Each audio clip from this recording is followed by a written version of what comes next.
Meet 18-year-old Brittany Wanger. She's a top-notch student at the Out-of-Door Academy who loves to spend time with friends and family, and she stays active in school sports.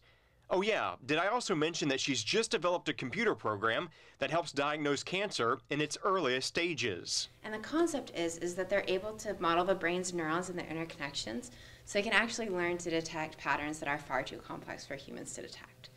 Brittany spends at least 10 hours a week outside of the classroom perfecting her groundbreaking research.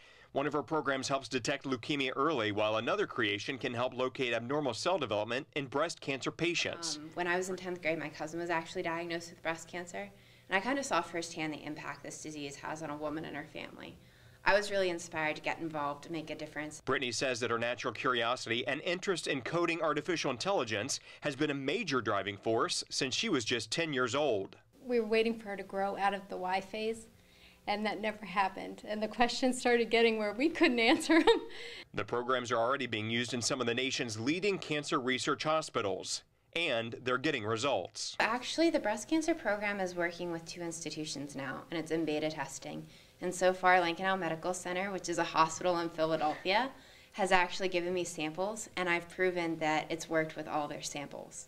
Brittany will head to Duke University this fall on a full scholarship to study computer science and biology.